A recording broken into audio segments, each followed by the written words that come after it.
총선을 앞둔 국민들, 민심은 어떻게 움직이고 있을까요? 자, 정당 지지도를 보겠습니다. 국민의힘이 36.7, 민주당이 33.3, 정의당 4.3, 지지정당 없음이 21.3입니다. 자, 어느 정당도 지지율을 좀 주목할 만하게 끌어올릴 만한 그런 동력이 없는 현 상태고요. 24년 총선 국회의원 선거에 대한 인식입니다.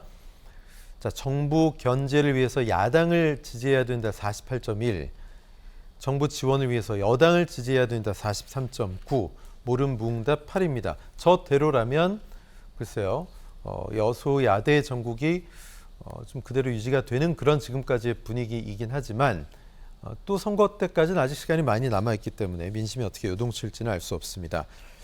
자, 행간의 의미 어떻게 읽어야 될지 박 교수님, 내년 총선 아직까지는 시간이 많이 있죠? 시간은 많이 있는데 네.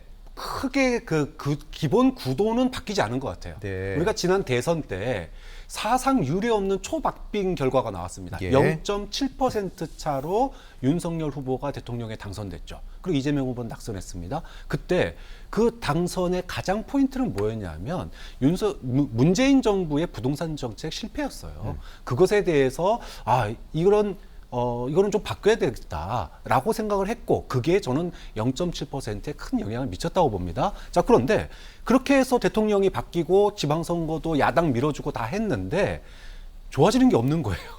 그래서 내년 총선에서 또 바꿔야 되겠다. 네. 이런 게 저는 약간 더 높다고 봅니다. 물론 이것이 이제 초박빙 그리고 지역 구도에 따라서 어떻게 표의 그 결과로 나타날지는 아직은 모르겠지만, 이렇게 여야를 바꿔가면서 투표를 하는데도 정치권이 국민들 마음에 들지를 않아요. 그래서 정치권에 대한 냉소가 높고 중도층이 유례 없이 많은 거라고 보거든요. 네. 그런 점에서 보면 현재로서는 심판론, 다음 총선이 안정론보다는 심판론이 약간 우세하긴 하지만, 실제로 누가 더 투표장에 나가느냐, 그리고 중도층에게 영향을 미칠 어떤 그 총선 직전에 어떤 변수가 있느냐, 이런 것들이 굉장히 중요한 상황이 될 거기 때문에 누구도 총선에서 압승을 할 거다 또는 이길 거다 예측하기 힘든 상황이 펼쳐질 거라고 봅니다.